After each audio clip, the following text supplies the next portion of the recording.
Welcome.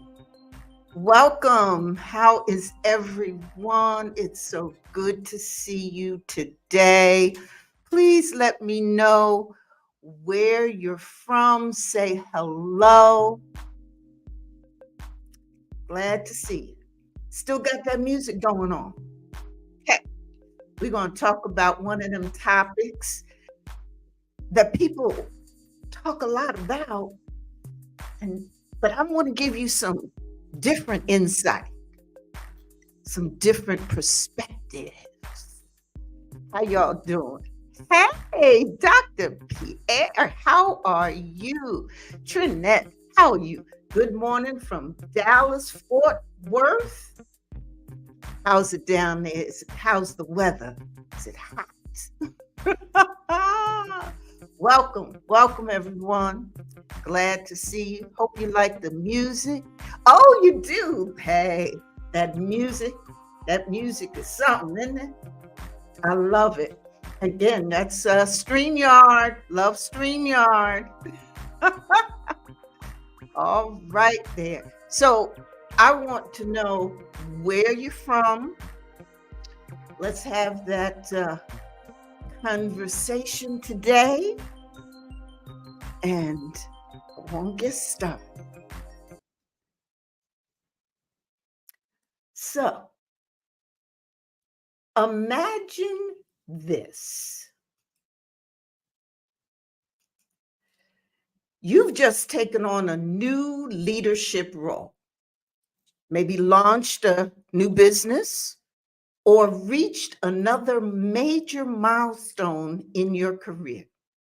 Now, on paper, you have every marker, every indication of success: the experience, the expertise, the track record. But instead of feeling accomplished, you feel plagued by self-doubt. You know, there's this little voice inside the head that says, do I really deserve this? Was this just luck? Or what if I fail? It's almost this feeling that at any moment you'll be exposed as not good enough or not smart enough or whatever, not enough, even though you're a skilled professional. Well, I want you to know you're not alone. About 80% of people feel the same way at some time in their life. Now, this feeling has a name. It's called imposter syndrome. Despite your achievements, this persistent feeling of being a pretender can hold you back from taking those steps into your next chapter or reinventing yourself to fulfill your potential. That nagging, self-doubting feeling can cloud your judgment. The drain of continually second guessing yourself and your abilities can wear on your mental health over time and cause you to question yourself right when you need confidence. And it hits even harder during career transitions or new ventures you might be taking on or personal changes. So, how can you move forward with confidence instead of being plagued by self doubt? Well, there are four outside the box frameworks tailored for leaders, entrepreneurs, executives, people like yourself to outsmart imposter syndrome during major transitions that I want to bring to you today. Now, these perspectives represent some different vantage points um, through different lenses that are shaped by my experience and are aimed at getting you to reframe how you see and respond to imposter syndrome. Okay? I'm Dr. Geneva for those of you who I haven't had the pleasure of meeting yet. Vibrant life coach and leadership strategist. And, I didn't know the term imposter syndrome until later on in my career. In fact, when I heard it, I said, imposter? I ain't no imposter, But then as I began to dive a little deeper and see what the definitions were and what the feelings were, I said, "Oh, so that's what you call that." Okay, so they gave it a name. Because I've been no stranger to second guessing myself, overthinking, and going into situations lacking 100% confidence. Have you ever had those experiences where you got your stuff together, you're a skilled person, but sometimes you overthink a lot, or maybe take another thought and second guess yourself, or you don't feel entirely confident. Let me see some comments. If you have been in those situations before, let me know about that, because I know I've experienced it, and it's real deal.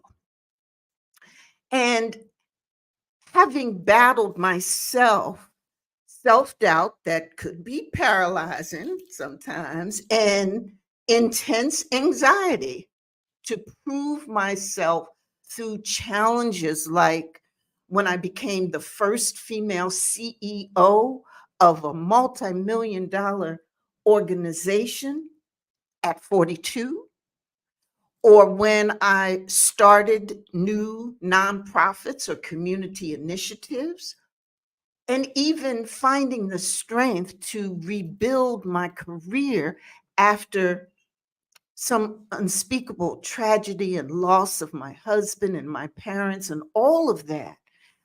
I have been in those situations where there's been that high anxiety, second guessing, overthinking, lack of confidence. And I don't think I'm alone. Now, we may not want to or like to call it imposter syndrome, but hey, that's whatever we call it. I think many of us have been there. Hey, Sean, how you doing? Bernadette, who else is with us? Lucia, how are you? Oh, what a pleasure to see you from Spain. Oh my gosh. Ooh, yeah. How's the weather there? Let me know how the weather is going on there. Um, and so I today want to offer you some hands on guidance to outsmart imposter syndrome. And again, this guidance is really anchored in real life breakthroughs. Not, I don't want to talk about vague concepts. And the perspectives that I share today really represent different vantage points or different lenses for you to look at this subject of imposter syndrome. I want you to use these new frameworks to examine and respond to the self-doubt that you might have, that we all have at one time and another. And I'm not trying to deliver one size fits all advice. You all know that. But I want to equip you with the necessary mindset shifts and strategies that are tailored to the unique challenges that you face, particularly if you're in the midlife of your years, those 40s, 50s, 60s.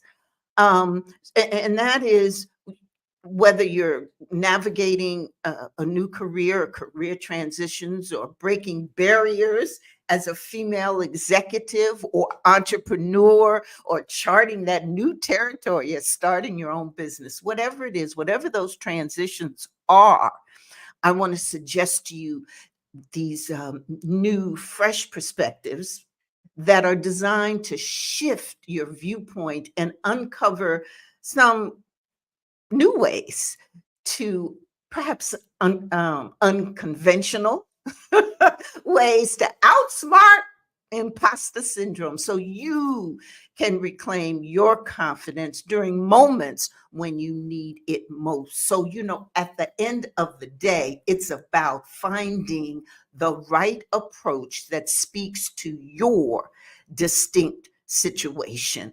And I want today to give you that insight and tools to do exactly that. And again, coming from a lifetime of learning that I myself have had to do to silence that persistent inner critic.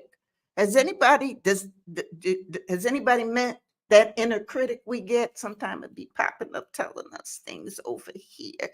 Anybody, I ain't gonna say friends with an inner critic, but who pops up, who creeps in, who's there? That reality that um, exists and happens. And hey, Crystal from Detroit. Good morning, Sonia, to you.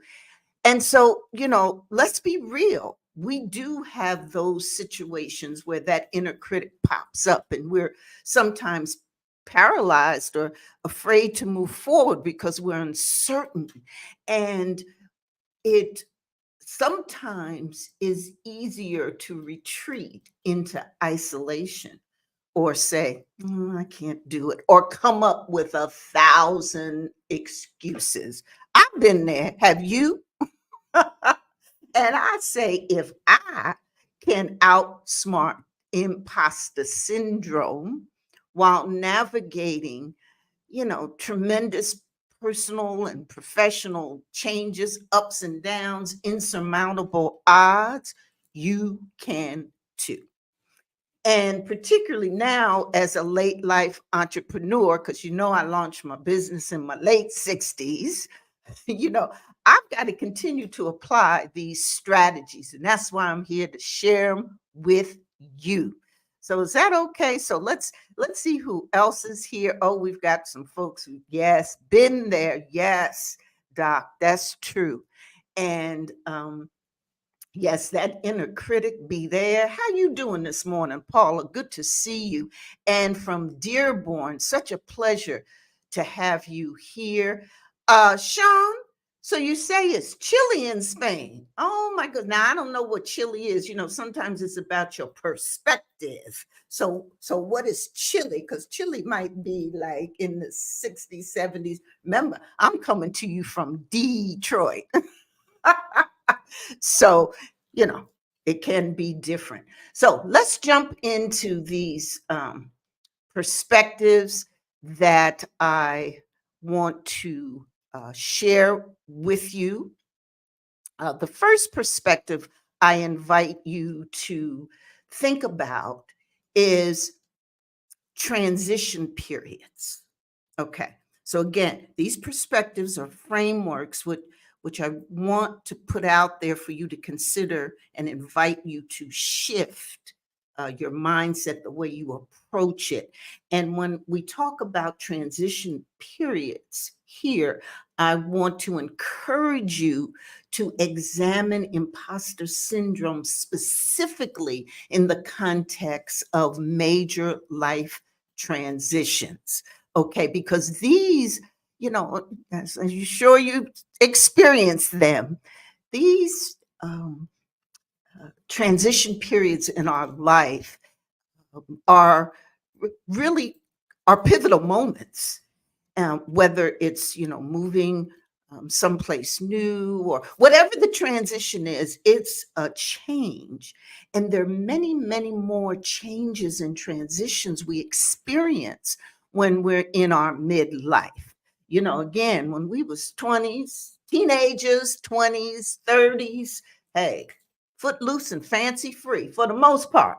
Okay, we didn't experience the kinds of um, every time you turn around, perhaps transitions that happen when we're in midlife. So, those major transitions like launching a new business, taking on a bigger, more important, significant role at your workplace, moving to a new city, or switching careers, all of those are pivotal moments. And these moments, here's my point, these moments magnify those imposter syndromes, those imposter feelings. Are you with me? Do you understand what I'm talking about here?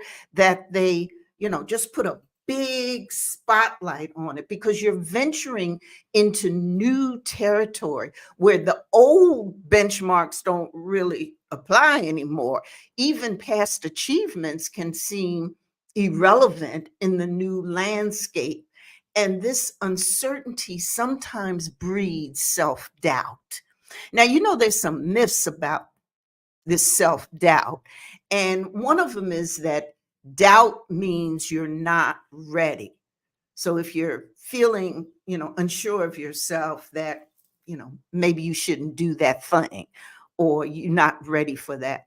I want to say right here at the start that self questioning, certainly some self questioning, is natural and even healthy. What we're talking about is how you respond to the doubt. That's what matters. Okay. So that's the distinction I really want to make, because you can, in fact, develop strategic skills to tackle doubt. Strategies like, so if you're in a tough period, let's say you're moving to a new city, or you're starting a new venture, or you're starting up a new business, make your goals public. In other words, tell people about what your goals are, because it's a funny thing about accountability.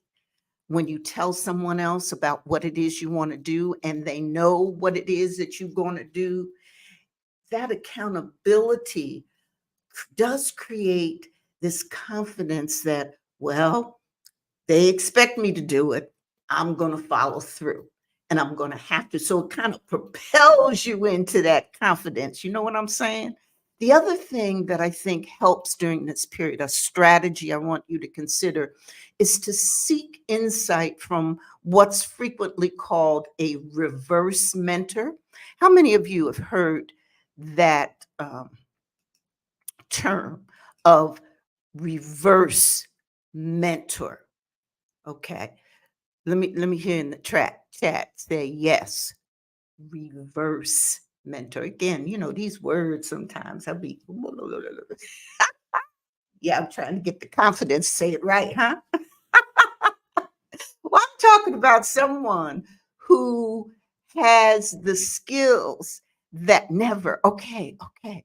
All right. So this concept of reverse mentor is to find someone who perhaps is less experienced than you are, but skilled in an area that you don't know much about, or is going to be new. And because they can fill knowledge gaps. I can give you the perfect example of my millennial children. Okay. So now, obviously, my children who are in there, one just turned 30, one's 29. Um, they don't face, of course, the transitions I faced, and they're less experienced, of course, because they're just starting out, but they know that technology. I mean, they know that texting and they know how to get online and they know that social media. And when I started my business, one of the things that I learned, and if you're an entrepreneur, you know this, that you've got to have a personal brand and you've got to have a digital presence. I didn't know what to do. I went to them. So it's kind of that reverse mentoring, you know. Um, that we expect usually when we think about mentoring to go to someone who's super skilled, super experienced, got it all together so that we can learn. And so the reverse is maybe not totally experienced or skilled, but they are skilled in a particular area that you don't have. Okay.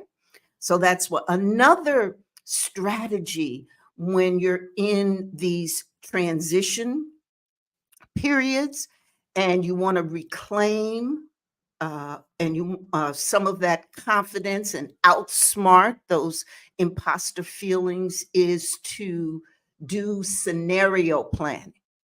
This is one of my favorite techniques, and that is you think about, you map it out in your head, the worst, the best, and the most likely outcomes. Okay, so what's the worst thing that could happen? What's the best thing that can happen? And okay, looking at that, well, what's the most likely thing that will happen? Okay. And when you play those things out, what happens is that you start thinking about it and then you think about what you would do. So if the worst happens, well, what would you do? But if it turned out to be fabulous, what would you do? And then, hmm, so this might likely be more what will happen. What would I do? So you see, in each case, as you think through the scenarios, you have a plan. You might not think about a plan as it is a plan, but when you put something together that says, well, this is what I'm going to do, these are some steps, these are some strategies, it gives you a plan. When you got a plan, that helps reduce doubt. Okay. Another thing that I want to suggest to you that you can do to outsmart imposter feelings during transition periods is to leverage the network that you have intentionally during this time. So, in other words, find those peers, those colleagues, maybe even friends and family who've experienced or gone through a similar transition that you're going through and connect.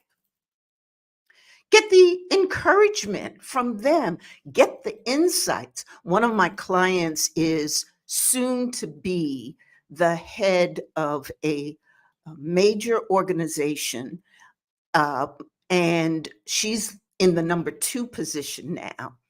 And next year, she'll move right on up. And there have been a number of people who've been in that number one position that she knows. Well, one of the things we mapped out for her to do was to interview, talk with each of those individuals who had held that position she was getting ready to go to. Oh, the insight she got. I mean, the perspective, the world was opened up. And that's what happens when you connect with people who have similar transition or are in similar transition or have similar experiences then. So remember to leverage. Now, again, this is the network you got. You got these folk. Leverage it intentionally during these transitions. And while you're doing that, also think about there may be one or two or three mentors who are in your network that you can actually meet with regularly during the transition period to discuss your progress and get feedback. Now, when you do this, you need to be upfront with what's going on with you during the transition period and specifically talk about that and recruit, because I do think it's important to recruit mentors. In fact, I've been asked to do a video on that. If anyone's interested on this whole, how do you get, find, recruit, keep mentors and sponsors, just say mentor in the comments, and we'll have some conversation and some strategies around that. The point is you can identify a couple of mentors and say to them very intentionally and specifically, listen, I'm going through this situation. I'm new here in town, and I'm going to step into this new position. I don't know many people. So, this being new in town and this new position, presents some challenges. I'd like to talk with you, or seek advice from you or get insights during this period. Okay, so you understand what I'm saying?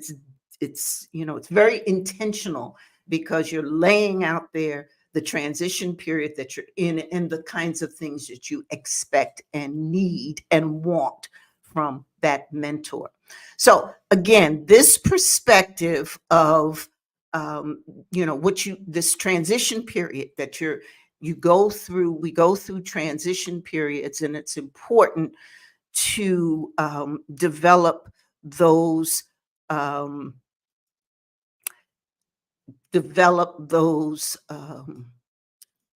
aspects and those things that we need to do during that period of time. So let me see what other comments are out here. And so, Bernadette, I know you had said you had never heard that concept of reverse mentoring. Does that make sense? And to you, and oh my gosh, we've got some interest in mentoring and having those conversations. Okay, great. That's right. Talking to people, Dr. Trinette talks about that. Yes, let's talk to those people who have held like or similar positions. And Patty, how you doing? Good to see you. Good morning to you. Very good to see you. I hope I've said hello to many of you who are with us coming from all over, even internationally. We have people joining us. Okay, let's move to this next perspective that I have on imposter syndrome and what I'd like you to consider thinking about as you um, try to outsmart imposter syndrome. And this perspective, let me, yes, I call female leaders. And here, I'd like you as a female leader in business, at the workplace, in your career, in the community, at home, to view imposter syndrome through the lens of the unique challenges that women face. And then let's look at some strategies that address those specific pain points. Now, women leaders and entrepreneurs face the added challenges that can ignite imposter feelings. You're often scrutinized more heavily and need to constantly prove yourself in a male dominated environment. And there are also societal stereotypes that can cast doubt on women's leadership abilities. If anyone's run across stereotypes that you face in the workplace or in your business that really cast doubt on what you can do. And it's not really that you have these doubts, though you may, but it's about what other people are saying and how they're casting doubt, those external pressures. And in this perspective, when we think about female leadership and female leaders, we often hear the myth about it's all in your head. Okay, so have you heard that? So that, those things that you're experiencing that are causing you doubt or you don't feel good about, that in fact, that's all in your head. That's that ain't true. That's a lie. Internal, external pressures, such as gender bias, play a big role in this whole phenomena of imposter syndrome. And that's a reality. In fact, there's some really good work done, some really good studies, et cetera, that really look at this whole aspect of gender bias, lack of pay, the microaggressions that you experience at the workplace, how all of those things that women face uniquely really play a major role in how women, and we internalize it, bottom line, we internalize it. And there's this myth that also that if we keep quiet about it, that it'll make it go away, it'll make it okay, that discussing it will make it worse. That also is a bunch of crap, because airing it out, particularly in women only groups, really does provide that sense of support. And so I want to suggest that that is one strategy to do, that you can form women only support groups to share your experiences. And these groups can also provide strategic connections too for you. And you can join a number of, there's certainly many, many more groups than there were when I was coming through the ranks, because I barely saw anybody who looked like me in any way, shape, or form as I was coming through my career. And so the one or two really terrific um, female role models that I was able to latch on to, I did with a vengeance. And they still provide strategic um, mentorship and advice for me today. But now you can find many more groups to join, like the National Association of Women Business Owners, if you're a business in business, or the National Entrepreneurs Association, headed by Dr. Zelanya Allen, and many other groups. And you can form your own. Okay, so let's remember that. So it's not only a support group to share your experiences, but also where you can make connections and introductions and provide encouragement and candid feedback to each other. Also think about, in terms of these special challenges that you as a female leader might face, that you can do some resource swaps, that is, exchange skills and services with peers to reinforce your value. So, the whole concept of bartering, well, you do some wonderful hair and nails. You're really into that beauty industry. Will you do my hand nails and I'll give you a coaching session? You can swap. And the thing about swapping is it validates your value. Okay. Because if someone is interested to barter and swap with you, that means they think you good enough. Okay. And so remember also in this perspective to seek out mentors and sponsors who will take an active interest in advancing female leaders. So in other words, what I'm saying is there are allies, particularly male allies, who are extremely supportive and very influential can be very influential in your career or your business if you're trying to get a business loan or financing or what have you. I remember that I was in a work environment, and one of my male colleagues commented on what he saw as bias in some conversations that we were in. And I immediately said, "Oh, you did?" And engaged him into conversation about why and how and what did he think.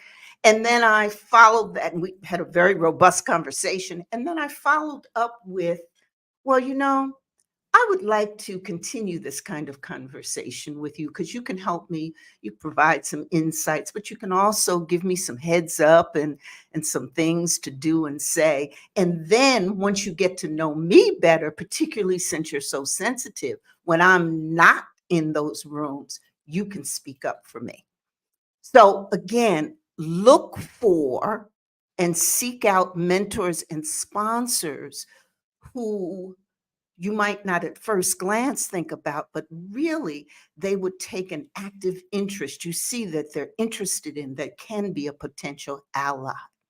So, what do you all think? I'd love to hear what you think about this perspective in terms of whether or not being a female leader brings unique challenges and some of these strategies to be able to use that and leverage. And so, see, there's some networks that people have identified with. And yes, allies, Bernadette, so good to see you and hear from you as always. They don't always look like you. And so they're sometimes not the usual suspects. And um, you know, look for, look for them. And Dr. Pierre, yes, yes, seen it time and time again, where women face certain societal norms and we shouldn't be quiet or anything. Yes. Thank you for your comment. And when women show the same traits, we're sometimes called another word that begins with a B. Okay. And that ain't boss, is it? That's not the B word. That's another B word you be talking about. Thanks for sharing that with us. And good morning, Deidre. How are you? Oh, so good to see you. I was just with Deidre. She had a fantastic event. Um, Raising money for a Warrior Women project that works with homeless women and their children. It was a fantastic turnout. And I also had the pleasure working with her on the Michigan Women's Commission. Good morning, Donna. How are you? One of my favorite people. Good to see you. Excuse me, you all. Okay, so you ready for the third perspective? I'd like to share that with you. And this third perspective is about harnessing imposter moments. And, I want to just say that if you've got questions, please put them in the comments. Let's keep this conversation going on. So, this perspective, now, this might seem a little counterintuitive. Okay. But what I want to do is shift the usual negative view of imposter syndrome to show how it can be harnessed.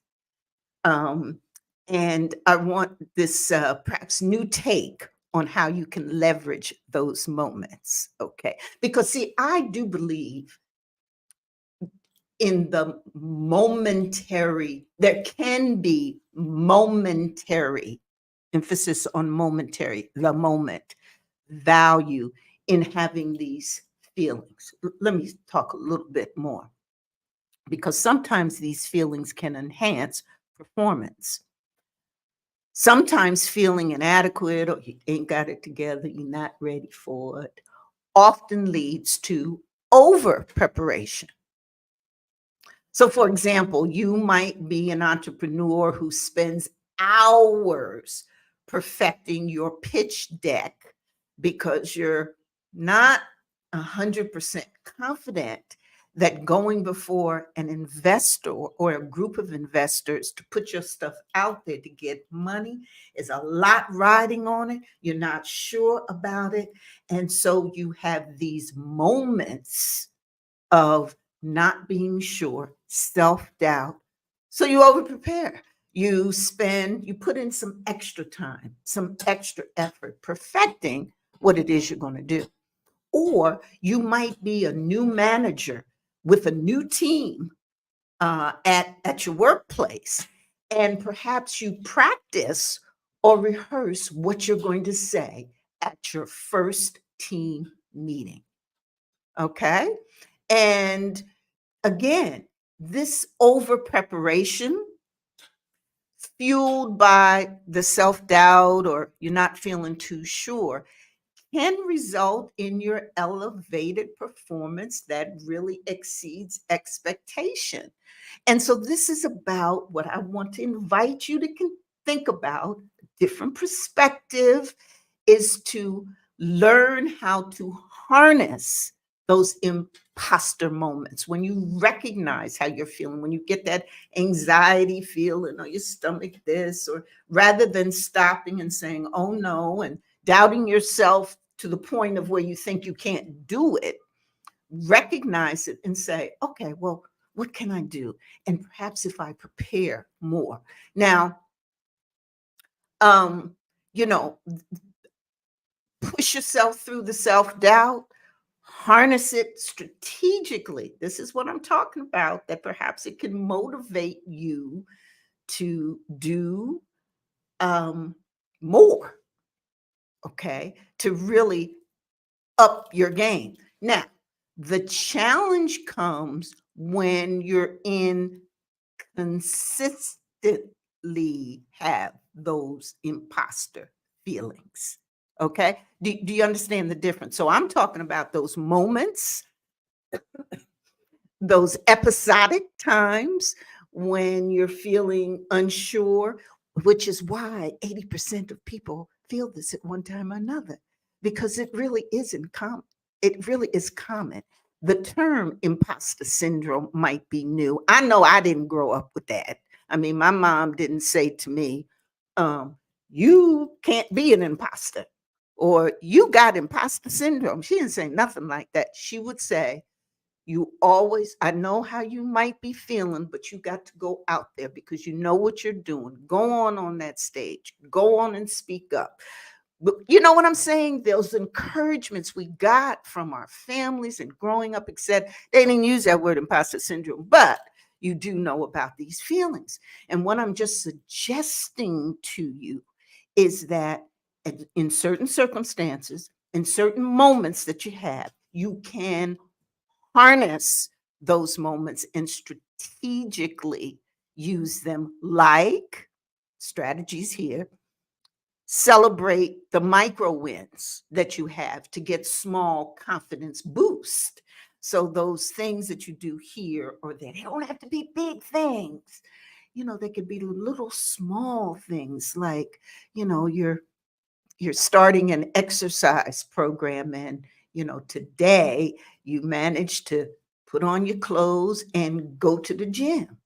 Now you may only stay there for 10, 15, 20 minutes. You know what I'm saying, Sean? We've talked about that. You may only, or you may have been there 3 hours, whatever it is.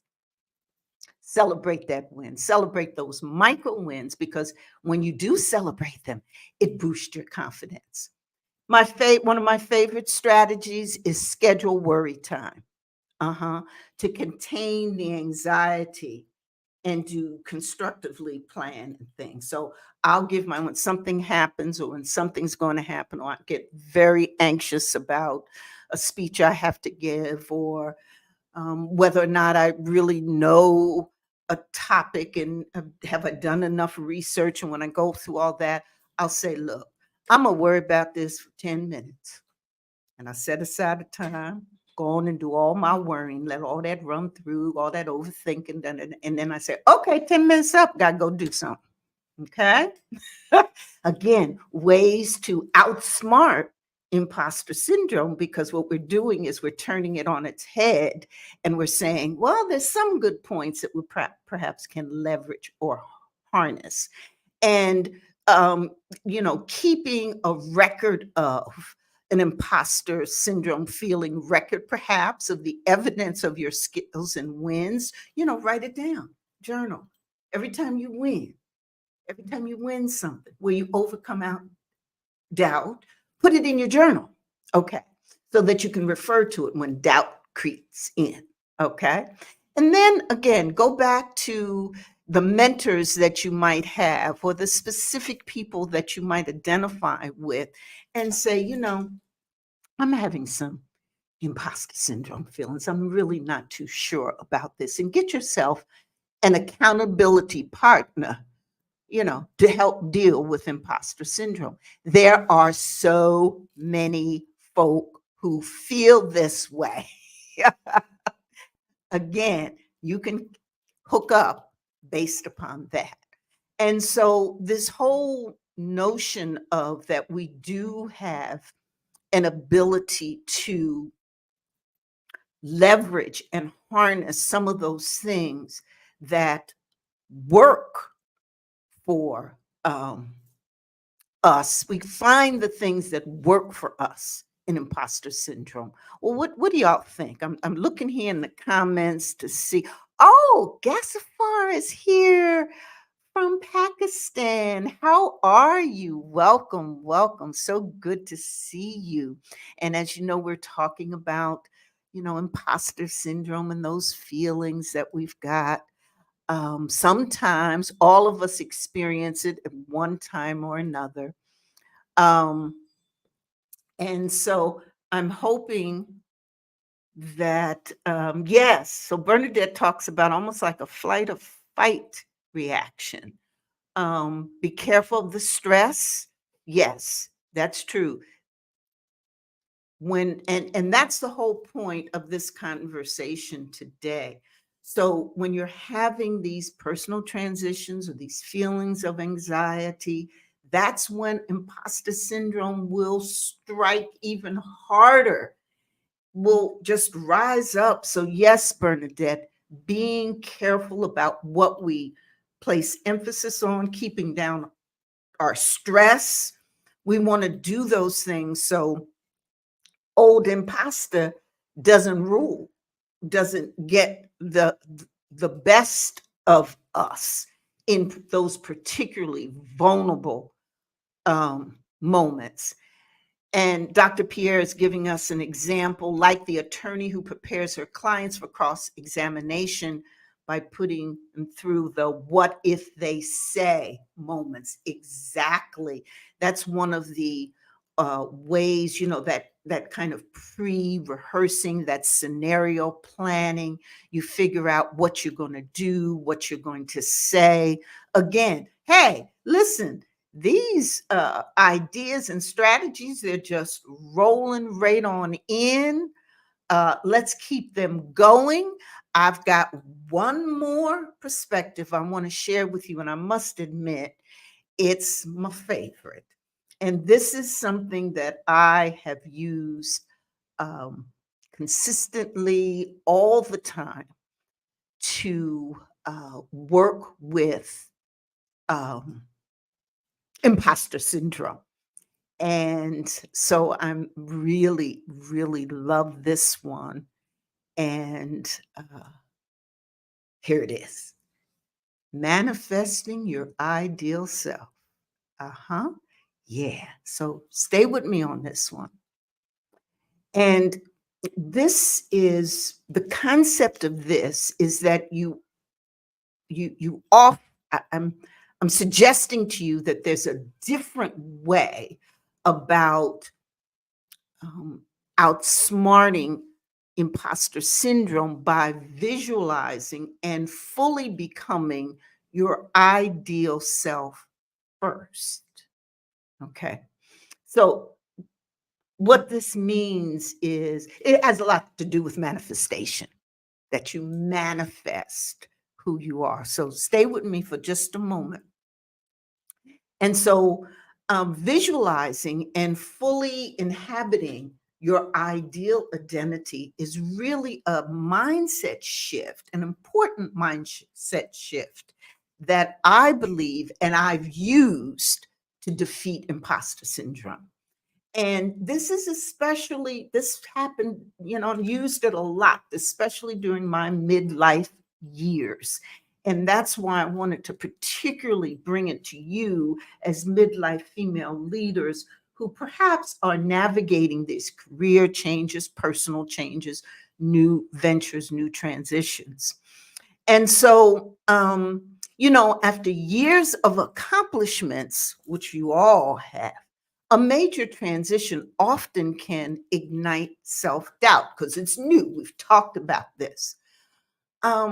But the thing is to not wait for the external validation that you're doing a good job in this new venture, that you starting this new business, this was good for you, waiting for other people to say that. Decide who you wish to become in your next chapter and operate from that vision. Mhm, mhm, mhm. For example, you with me now? Let me know in the comments if you understand where I'm going with this. You see yourself as, for example, the confident founder of a thriving startup business. So you see yourself as that, and you act as that. You manifest as that. You're confident in that because what you're doing is you're visualizing and you're seeing yourself and you're manifesting yourself in that space as confident founder, as suave leader, as all of those things. And so where does imposter syndrome fit in? It don't have a chance, okay? Or imagine that you're a renowned consultant in your new field. You're going to inhabit the qualities of that future self, that future vision that you see now, okay? And there's a myth that we sometimes think that before adopting this new identity or taking on a new business or a new challenge, that we must have outside proof that we can do it, that we're doing it good, that it matters, etc. Somebody saying it, somebody validating it, family, friends, other workers, etc. And really, the validation really follows the mind shift, not vice versa. Okay. So, in other words, you get the mind shift first, then the validation will come. Okay. You don't wait until you hear people saying, oh, yes, yes, this is the proof. You do it, you find it, etc. And then say, well, let me shift my mind. Mm-mm. You become who you want to be first. You shift your mind, you see yourself, you imagine yourself, you start acting as if you are that successful entrepreneur, that you are that author, because I know half of y'all listening to me want to write a book. I know that because so many of us do. So many of my clients who come to me, that's one of the things that they'll say, that they want to write a book. And it's because you've experienced so much, you've done so much, you've accomplished so much, you want to share that. You want to help others learn it. Um, and put yourself in the mindset that I am a successful, celebrated author who's helped millions. Once you start thinking about that, once you start acting like that, once you start affirming that, imposter syndrome don't have much room to get in because you're so busy being your ideal self and you have shifted your mindset, okay, without the outside proof. You do that first. Okay.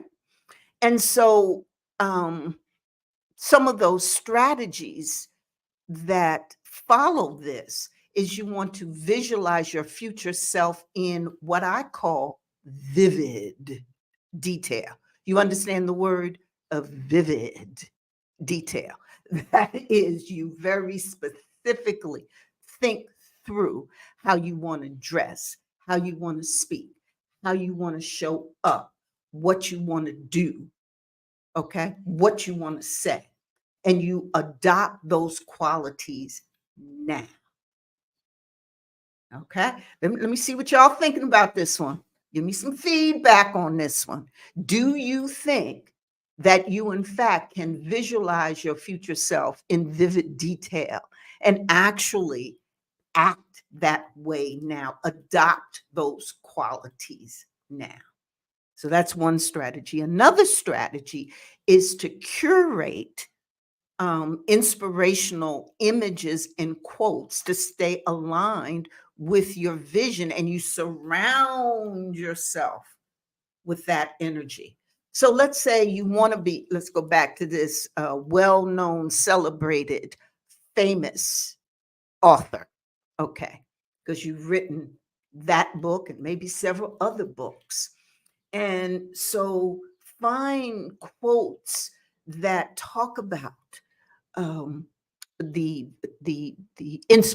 inspire you to fulfill your dream, to write that book, and put pictures, cut out images of successful authors. Follow them, find out what they say, but surround yourself with that energy, so that pictures and paintings and images and audio books and everything. Do you understand what I'm saying? Curate those things. Curate, as you know, specially select, intentionally select those things, and surround yourself with energy. And then here's another one that I want to leave with you that, again, is a different perspective on journaling. And that is to journal from the perspective of your future self, who you've embodied in your vision, who you want to be in the future. So that as you're journaling, think about that future self and talk and write what that future self is saying. And don't wait for external validation. Operate as your ideal self now. Remember, circumstances will conform as you manifest what you envision. Okay. So those are the four perspectives I wanted to leave with you, for navigating major transitions. Make your goals public, seek insights from reverse mentors, and create accountability. Make sure that you use what you have, you leverage what you have as a woman leader.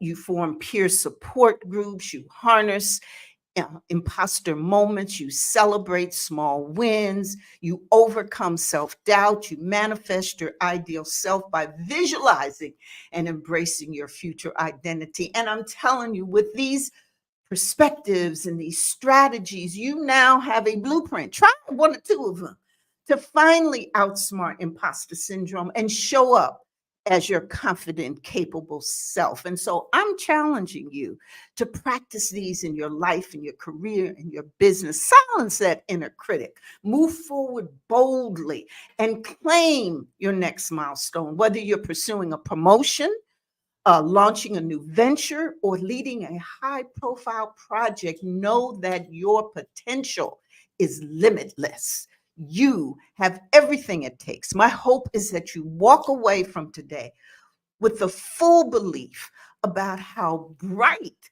your future is, that you can do anything you want to do. Okay? You can do it all. And so, thank you so much for joining. Really love that you all were here. I thank you so much for for joining and for giving your comments. And listen, go on out there and do it. Do it, do it, do it. I will see you next time. Please, please join me. If, by the way, if you found some value in today, if it's been fun, I want you to come on over to Elevate Next Level Success and join the community. Elevate Next Level Success. Come on over and do that. And I love you.